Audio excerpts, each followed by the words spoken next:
मेरे सभी साथियों को मेरी तरफ से जय सतनाम। दोस्तों, आज हम गुरु माता सहोदरा माता जी के बारे में बात करेंगे और पूरे जीवन काल के बारे में जानेंगे। दोस्तों, परम पूज्य गुरु बाबा घासीदास जी ने कभी भी अपने जीवन काल में सतनाम को छोड़ करके और किसी चीज़ को महत्व नहीं दिया और ना ही किसी चीज़ के बारे में बताया। और उन्हीं के ज्ञान और संस्कार को माता सहोदरा, जो कि गुरु बाबा घासीदास जी की बेटी थी, ज्ञान गुनी गुणवान सतनाम अनमोल रत्न, माता जी के पास सतनाम के अदृश्य शक्ति थी। कहते हैं कि माता जी सतनाम शक्ति से भविष्य काल भी जान जाती थी। जब माता जी के शादी हुई बुद्धू दीवान के साथ, तो माता जी अपने ससुराल रिश्दा मस्तूरी ब्लॉक में कुछ 1 साल बिताए। फिर लगभग साल भर बाद माता जी अपने पति और बच्चे के साथ अपने भाई गुरु बालक दास जी के दिए गए गांव कुटेला, जो कि पहले बंजर भाटा था, और घर बनाकर रहने के लिए सोची। जाकर वहीं बसी। फिर जब माता जी को आसपास के गांव वाले बसते देखे, तो आसपास के गांव वाले लोग, सभी जाति के लोग भी इच्छा जाहिर की कि हमें भी इस गांव में रहना है।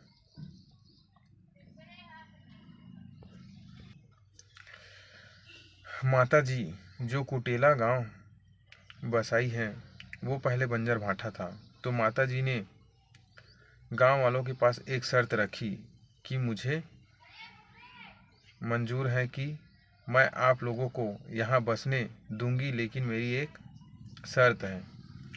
जो शर्त का पालन करेगा वही इस गांव में बस सकता है, और जिसे मंजूर ना हो वो हंसी खुशी जा सकते हैं, कोई बात नहीं। तो सभी लोग बोले कि माता जी, हमें आपके सभी शर्त मंजूर है, बताइए वो शर्त क्या है। तो माता जी बोलते हैं कि यहाँ रहने वाले केवल एक ही नाम, सतनाम में अटल रहेंगे, केवल सतनाम सतपुरुष पिता पर विश्वास करेंगे। उसके बाद दूसरा, इस गांव में किसी भी प्रकार के देवी देवताओं का पूजा नहीं होगा। तीसरा, कभी भी मूर्ति पूजा नहीं होगी और न ही कभी मूर्ति स्थापना होगी। चौथा शर्त, केवल जोड़ा जैतखाम सरई साजा लकड़ी के ही सब कुछ होगा।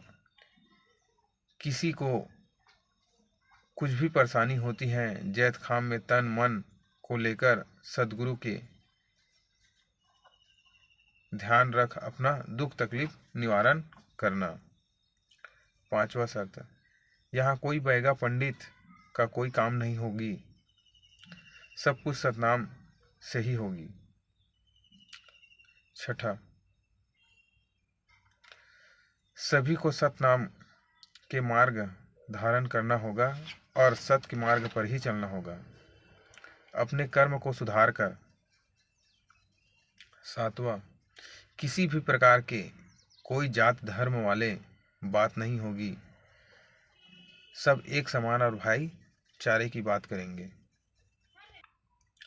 आठवां, यहाँ होलिका नहीं जलेगी कभी भी।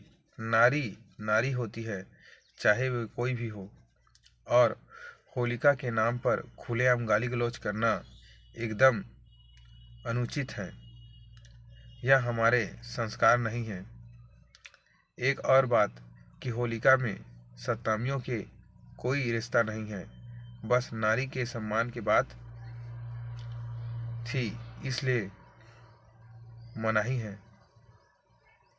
और नौवां, नहीं तो किसी भी प्रकार के अंधविश्वास रूढ़िवादी परंपरा तीज त्योहार मनाई जाएगी।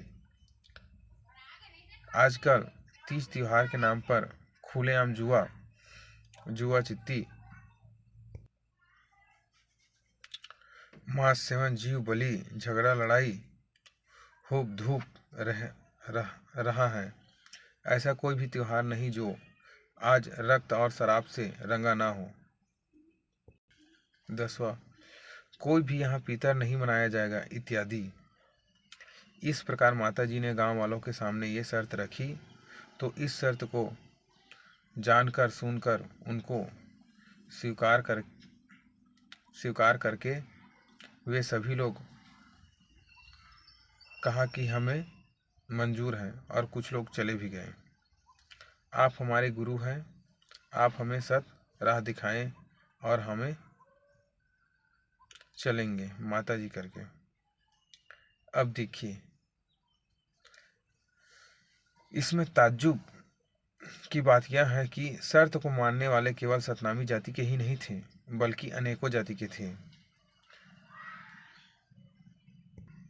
जैसे आपके तेली, राउत, कुर्मी, धोबी, लोहार इत्यादि हिंदू धर्म को मानने वाले भी शामिल थे।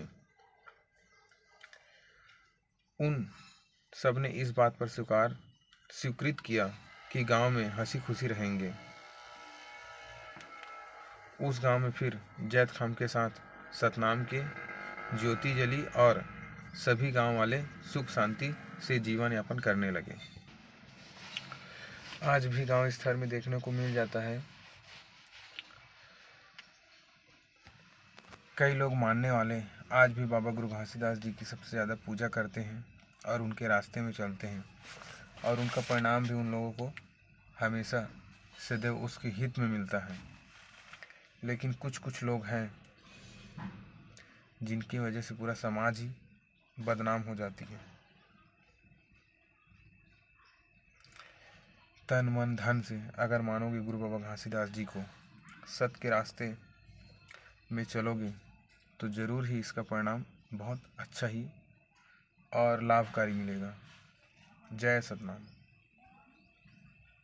दोस्तों, मेरा वीडियो पसंद आए तो लाइक शेयर कमेंट जरूर करें।